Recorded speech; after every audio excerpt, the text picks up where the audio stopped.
Good evening. I am doing a speech, Be True to Yourself, of my Fundamentals of Speech class, and I really and truly hope that you will enjoy it. Thank you. I can remember when I was a little girl, my mother once asked me what I wanted to be when I grew up. I had never thought about it before, so when the question arose, it kind of like took me off guard. But the more I thought about it, the more I became aware that what I wanted to do really in life was to become a nurse.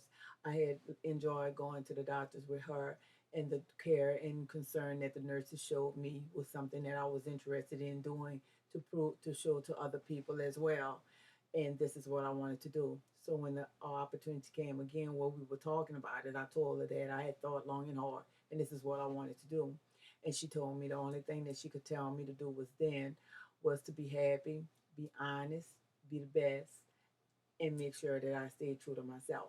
And it has worked. My name is Jelana Marie Fisher. I am a small business owner of Designs by Jelana Marie. I make women and children clothing, and I do arts and crafts as well. I am a mother of four adult children, and I have four grandchildren. I am a Hurricane Katrina survivor, and I have survived two battles of cancer. In 18 more days, I will be celebrating 6 years of being cancer free. Yay, me. In attendance today at this conference, we will be talking to professionals and non professionals. I will be also addressing high school students, college students. I will be talking to managers, to janitors from 18 years of age to older. I will be also talking to people that are living with their parent, or living on their own. Um, I have worked in the medical field for over 35 years. You can say that this was my calling, but it was not my passion. I do enjoy my job. I love it, as a matter of fact, because it helps me to give back to other people. It helps me to give them comfort with in concern where they were probably losing it on their own. And I just love it. I love putting a smile on people's face. The thing what we're trying to do today is to get you to get to that point where it's okay to make other people happy. But the thing is, when you start putting so much of yourself into other people's lives, you forget to put you in your life. And this is the part where we're trying to get to today. I will be asking you questions. Excuse me. I will be asking you questions, and I want you to take notes. When you arrived, we gave you paper and a pen. I want you to make notes, and I want you to make references, because in the short period of time that we have, you will not have time to write everything down. So I want you to take time to make little notes, and your responses is your own. You will be keeping them. So be as honest as you possibly can, because you'll be doing this for yourself. I'm gonna be asking you questions, but at the same token, I'm gonna be answering them. So I don't want you to think that I'm picking on you. We're going to do this together. We've all been there. We may not want to admit it, but we have. I have been in situations where all of my time and everything was in other people. And I'm like at the bottom of the list, and I'm like, no, this here has to stop. And it's reality. Uh, the first thing I want you to do is think about this. How do you measure success? And I mean your own personal success. How do you measure it? Me, for one, it was the job title, the job, how much money I made, how much money I had in hand, how much money I had in savings and my check and my 401k, all of that.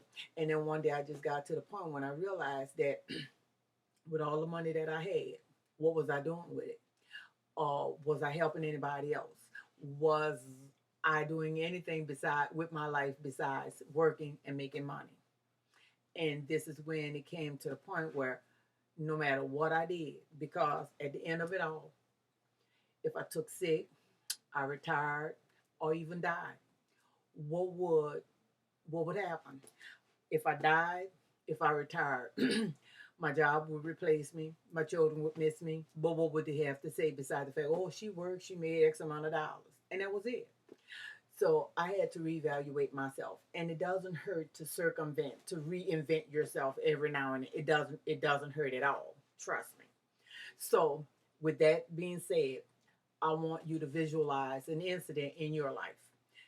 No matter what time of life it happened, whenever it happened, I want you to visualize that with every question that I ask you, and see, can you relate to what I'm saying? And I want you to write your responses. Now, the first thing I want you to do, I want you to think about when you were a child. I want you to reflect back on your childhood. Remember when you decided what you wanted to be in life. Was it something you decided, your friends decided, your parents? Who? Write your answer down.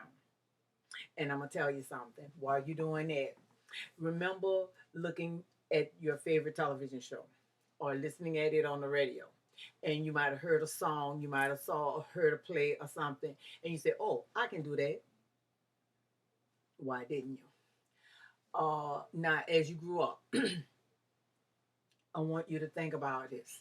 As you grew up, did you do things to make you happy, or were you making things for doing things to make other people happy?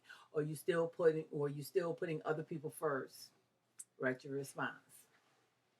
Remember when the roller skates came out or the surfboard and you wanted to try it? Did you have your friends tell you, "Oh man, no, don't do that," or "Girl, no, you too old for that," or "You too big for that," and you let them talk you out of it? Why? And I want to do right now as an adult. Do you still do things for other people first and then you last? Mark your answer. You may have your heart's desire to go on an exotic trip, to go to a fancy restaurant, to go buy this luxurious car, this big old house. And you got your friends and your relatives saying, "Oh man, you don't need that. Oh girl, y'all, nah, you don't need all that. You got that kind of money, spend it on me." Why waste your money? You letting people talk you out of your dreams. But why? Because in the long run, mama, daddy, auntie, uncle, sister, brother, everybody doing everything in their life that makes them happy, and you not doing any of it. Why? I want you to, over the next few days, look over the paperwork that you just did. Like I said, these are your answers. I don't want to know it. If you don't tell nobody, they'll never know. This is you being honest with you. I want you to take the time out to do this. Look at that paperwork, add to it, take away from it, but start putting you into your life. Come up with a strategy, come up with a plan. But every day, all day, add something about you into your life. So when it's all said and done, you can actually look back at your life. When you're sitting in that wheelchair or that rocking chair on the post, say, "Man, I did this. I didn't want to do it, but I did it. Not that I had the chance, but I didn't take it. No, I actually did that. I went on the Alps. I climbed this mountain. I went flew this. I did that. Do it. Whatever makes you happy. So when time come, you can't. There's no regrets. You're not gonna blame nobody because you didn't do it. Because guess what? You did it. Because in helping people all the time and doing nothing for yourself, it makes you resentful, aggravated, depressed. Knock it out. And for those people that see you changing and they laughing at you, laughing with you, having fun. Those are the people that you maintain. But for them that get mad because you are now doing stuff for yourself, let them go. They weren't your friends in the first place. All I want you to do is learn how to be you. Be happy. Live your happiest life and be fulfilled. God gave us the right to have a right to abundant life. So, what is abundance if you're not there to enjoy it? Have fun. Be happy. Thank you. Bye.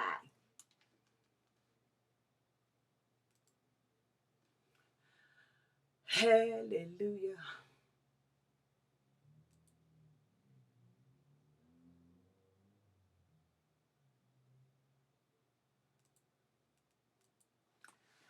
Let me see.